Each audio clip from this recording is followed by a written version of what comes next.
The story is when I was 3 years old, we had a toy piano in the house, and my parents had a record of the 1812 Overture, and I really can't imagine them listening to it in retrospect, but I guess they did, because they said when I was 3 on that toy piano I started plunking out the notes for the 1812 Overture and learning to play that by ear.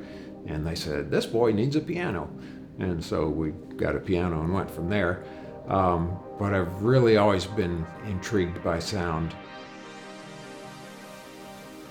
Syntaur is a business that started over 30 years ago, and we were initially in the sound design business.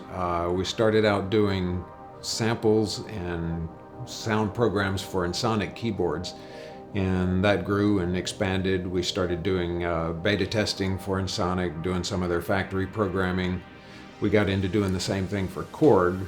I did a lot of the factory sounds for the Korg Triton. Then it got to a point where so many things started becoming available for so cheap as far as sounds. People could buy a DVD with 30,000 sounds on it for $19.95, and it got really hard to continue making a living doing that. So we knew we had to make a pivot in there. And I was very into Ensoniq synthesizers and had some spare parts around and started seeing if we could sell those, and that seemed to be a really good niche, and we started going after the parts business and have never looked back. We want to be the Home Depot of keyboard parts. Whatever part you need for whatever keyboard, we have it. We sell lots of keys and lots of knobs, and that's because knobs fall off easily and keys break easily when someone walks up and knocks a mic stand onto your keyboard and it breaks a key. So those are kind of the bread and butter of our business. What I really am more excited about is when someone wants to buy this exact filter chip from a synthesizer back in the 70s, and we have that, and we can bring his keyboard back to life. Those things are often expensive. Sometimes you might pay $60 for a single IC chip, but if it's the one that brings your special vintage valuable keyboard back to life, then that's the kind of thing that gets me excited. Because the thing that stops people in their tracks when they're refurbishing an old vintage synthesizer is you just can't get the parts anymore. Right now we have 5 employees plus my wife and I, who are the co-owners. And we have Eddie, who's our sales manager. He takes care of all of the incoming orders and makes sure they go out to the right customers.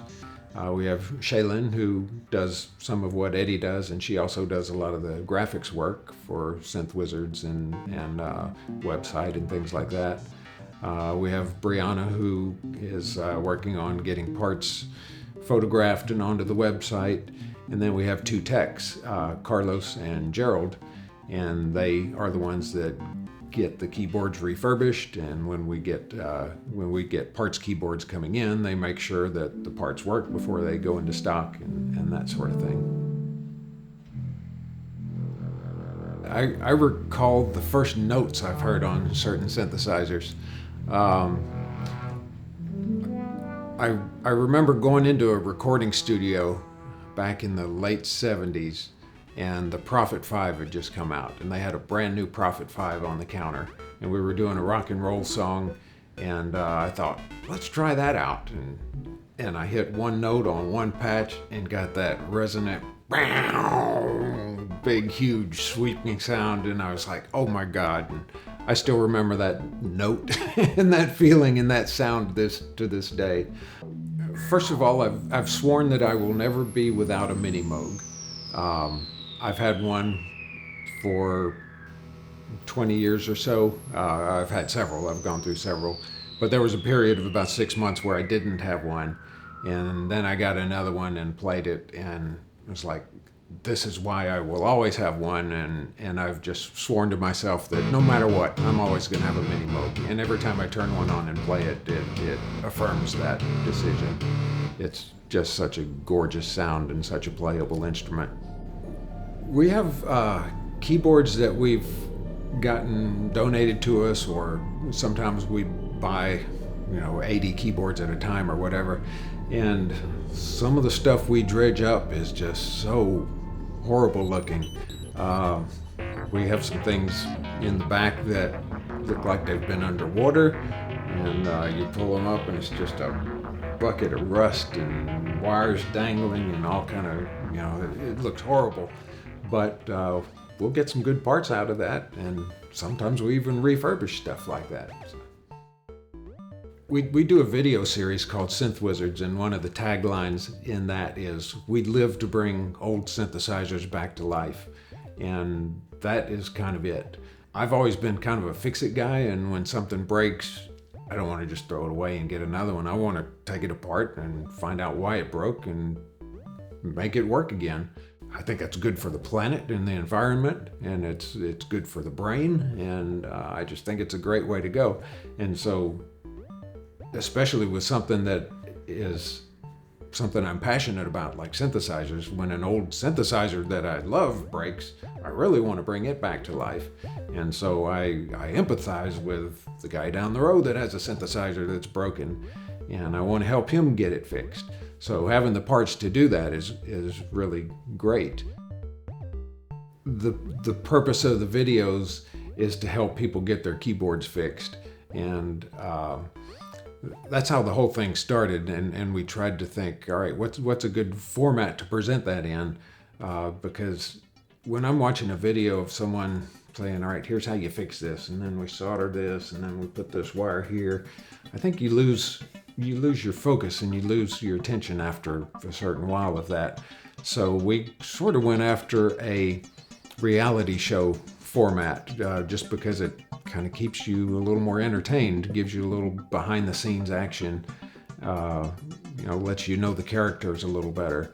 And that to me has been a good way to promote the synthesizer business, to encourage people to work on their own synthesizers. And we've gotten a lot of good comments and feedback about the show, so it's been really gratifying for that. And in fact, one of the comments from our Synth Wizards series that has been the most gratifying is every now and then someone will say, "You've given me the confidence to go after my own synthesizer, open it up and see if I could fix it. And I did, and I got it working again." And that to me is the ultimate compliment, that we helped someone get to that point. I can't think of one that's not a favorite project.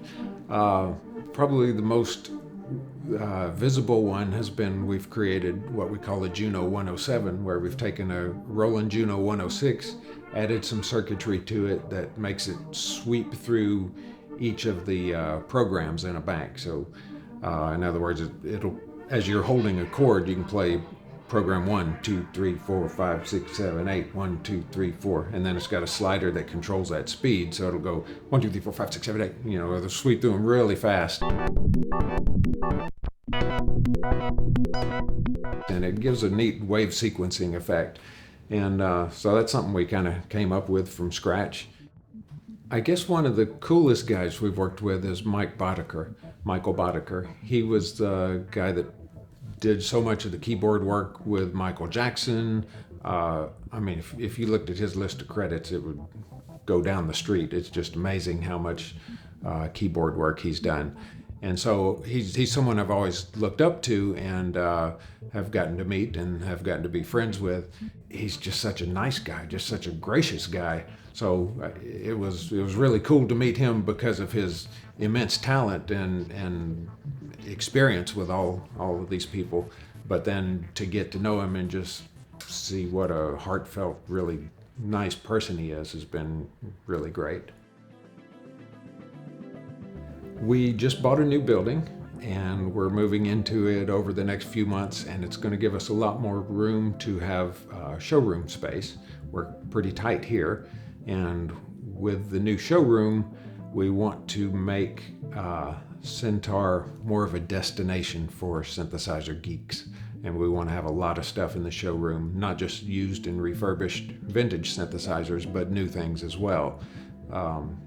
Korg has an amazing line of analog synthesizers that they've been coming out with lately, and things like that we want to have in stock in the showroom. And so we envision the new Syntaur to be a place, like I say, a destination where not just a store, where people can come have an experience. And we're thinking of having a performance venue in the back, and we have big dreams like that. So that's what we're shooting for.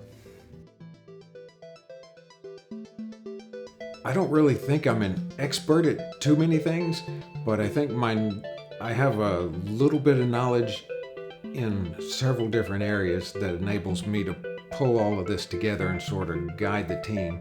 We have guys that fix keyboards much better than I do. There are certainly people that play keyboards better than I do. There are people that do everything better than I do. But I think I have a certain degree of creativity and a certain knowledge of what can be done, so I can say, we can make that keyboard do this, I think, and then we can get after modding it. I might not know exactly how to do that mod, but I know who to call on to get help. And so that's kind of been my role in this, is to bring a lot of people together and make the end result happen.